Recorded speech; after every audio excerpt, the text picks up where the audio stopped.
witnesses to examine the important issue of biodiversity loss.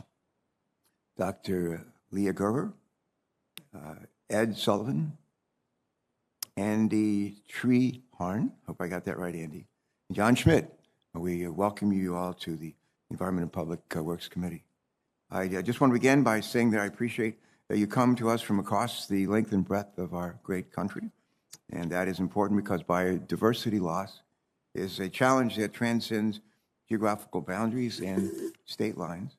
Across our country's forests, our grasslands, our deserts, our rivers and oceans, and all around the world, the ecosystem that supports all life are threatened by heat waves, by intense storms, by wildfires, and more.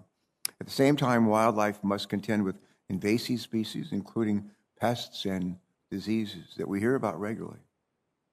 The more species each ecosystem can sustain, in other words, the greater the biodiversity in each, the greater resilience those ecosystems have to the threats I've just described.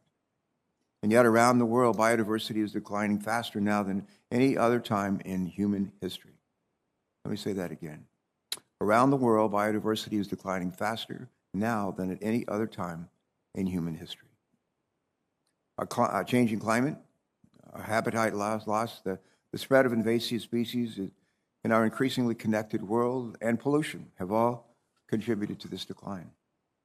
For example, the ocean absorbs almost a third of the carbon dioxide emitted into our atmosphere every year, a third. The carbon dioxide turns into acid in the ocean, threatening species at the base of the ocean food web. That impact on the food web is profound, affecting everything from fish to one of our most beloved species in Delaware, a little bird called the red knot. The same carbon dioxide contributes to global warming, which is causing sea level rise.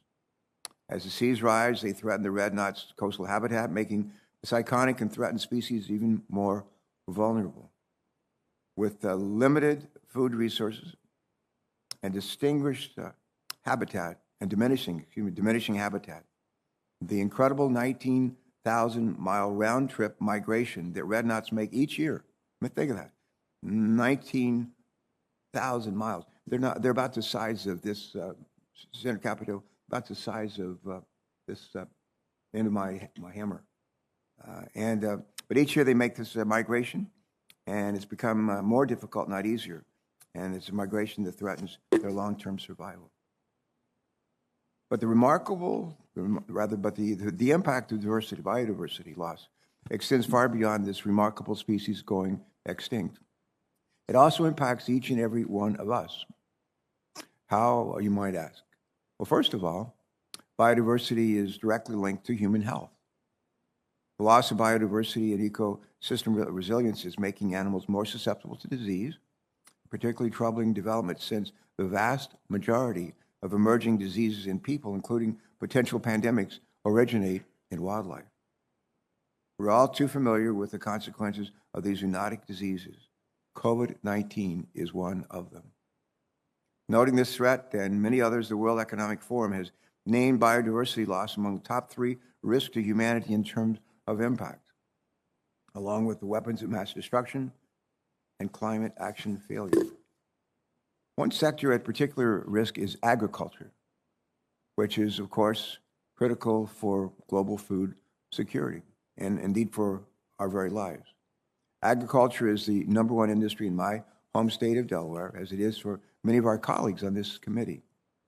Our agriculture and food systems cannot exist without healthy soils, plant pollination, and pest control, all of which are linked to biodiversity.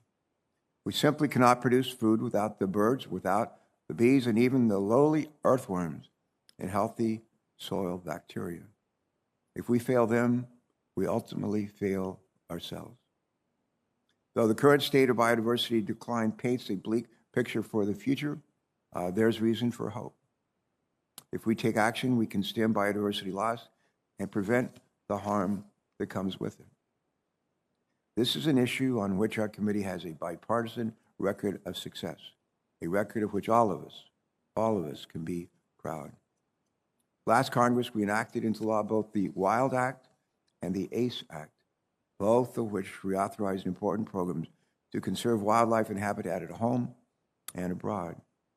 We also included the first ever wildlife crossings safety section in a highway bill, which would address the problems of habitat fragmentation. As chairman, I hope that we can build on that record this Congress, and I'm eager to work with all of our members on both sides of the aisle to do so.